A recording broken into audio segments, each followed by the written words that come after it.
Hey YouTube! So yes, I finally found my camera. I actually don't really want to say where it was because I'll probably look really stupid.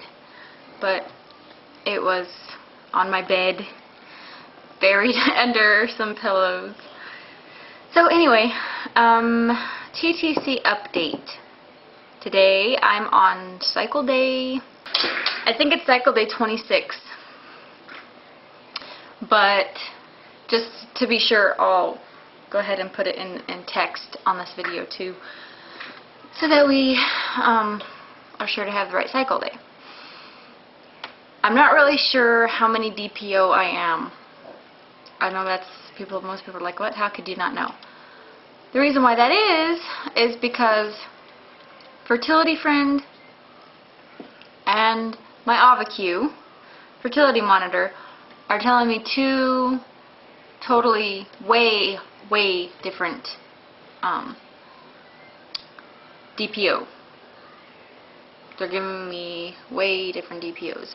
For example, Fertility Friend, I will go ahead and put a picture of my chart in. Fertility Friend is telling me that I am 12 DPO today, that I ovulated on cycle day 14. So that would put me 12 DPO. Cycle day 14 was the 8th. My Ovacue is telling me I ovulated on the 13th, which was 4 days later on cycle day 19. So I'm gonna go off of Fertility Friend and say that I'm 12 DPO just because the issues that I've had with this. Once I started getting wonky readings that were not matching up to Fertility Friend, I started contacting customer service. And asking them why, why things weren't matching up. I even got a positive OPK, and the way that, this is hard to explain, the way that they say the readings are in here, you get a Q peak and then it's supposed to give you your high fertility. I got the Q peak as far as the readings go, but it wasn't showing that on the screen. And then as far as confirming your ovulation, your readings are really low before ovulation, and then after you ovulate, your readings go really high. And as far as my readings go, that happened. I had really low readings and then they shot up and they were really high. But it still didn't tell me that on the screen. It's supposed to, give you a little pink box when you ovulate to confirm that you've ovulated. Well, the customer support person that I was talking to, they also agreed that something was not right. And finally, I've heard a lot of people say that their customer support gets back to you really quick, and I did not have the same experience with them. The first couple emails back and forth I got fairly quickly, but then I had to wait 2 days for them to send another response, and finally they agreed to send me a new Ovacue. No charge, nothing. So I thought, awesome, cool. They decided that it's probably something wrong with the machine and they would just replace it. So I was like, okay, cool, everything's gonna be fine. Well, I got the new machine, which is right here. I was super excited, super happy, because I thought, okay, everything's gonna be fine, I'll have it ready for next cycle. No. I get it, okay? This is permanent jack, okay? And this is, the oral sensor, and you plug this into this. Okay, this is the new one. Well, I had bought the vaginal wand separately for, you know, $100, and the vaginal wand has a cord too. That looks like this. Okay, how am I supposed to stick this into this if it's already got a cord coming out of it? Because my old monitor does not have one. You just, you know, you plug it in right there. Each one is separate. So I'm like, okay, well, what do I do? So I wrote them 2 days ago asking, help, what do I do? You know, I'd like to get this resolved before my next cycle so I can, you know, be sure to actually use it on time. Haven't heard anything from them. I wrote them again today. Please write me back so I can figure out what to do. Still have not heard anything from them. So,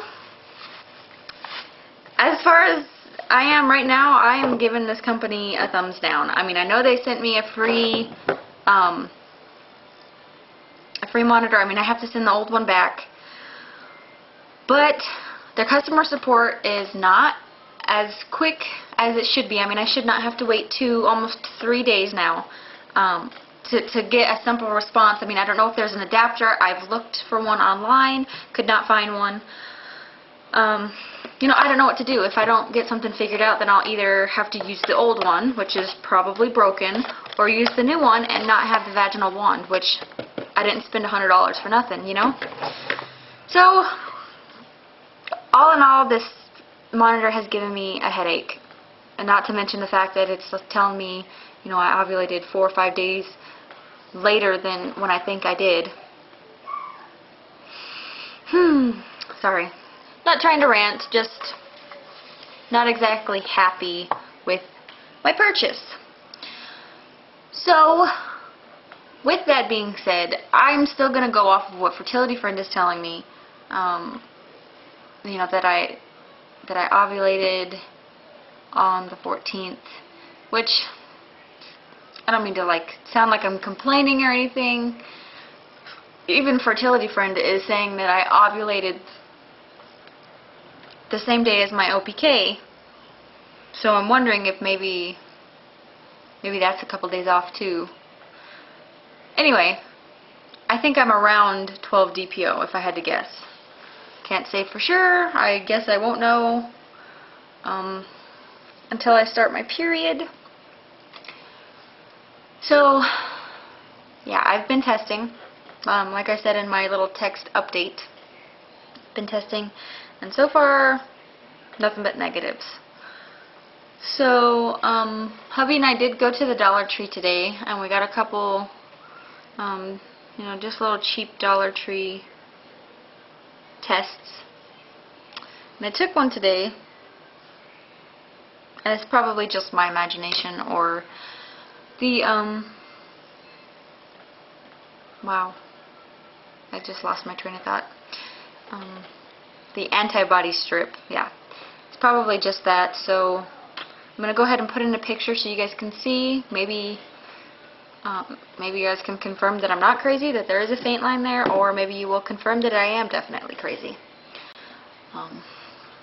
Either way, I swear I see something there, even if it's not, you know, the start of a positive. It's definitely like a little,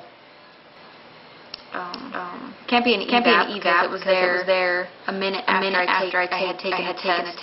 So who knows? Anyway, I will probably take another test later tonight. I got a whole bunch of them. And tomorrow morning I'll continue testing until I either get a positive or AF starts. So anyway, that's pretty much it so far for this update. Just kind of waiting it out. Not really. You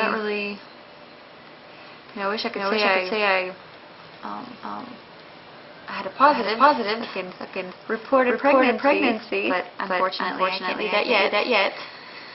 I was cramping a lot yesterday and a little bit the day before that, and I thought that you know, it could possibly be implantation cramping. Because I hadn't gotten it before. Before the day before yesterday was really faint. Then yesterday was not severe, but I could definitely feel it. I mean, it felt similar to AF cramps, but I can't be AF because I'm not ready to start yet. And then today, it's kind of dull and achy still. So I thought, maybe it's possible that it's implantation cramping, or maybe I'm just nuts. Who knows? I did get a little dip on my chart. Y'all can see. I'll put my picture up again. Y'all can see that I had a little bit of a dip. I don't know if you can really classify that as an implantation dip or not, but either way, it's there, and it gives me something to ponder about. So, I don't know. Only time will tell. So I'm going to go ahead and upload this video, and then I'm going to also do a subscriber giveaway. So stay tuned. Bye.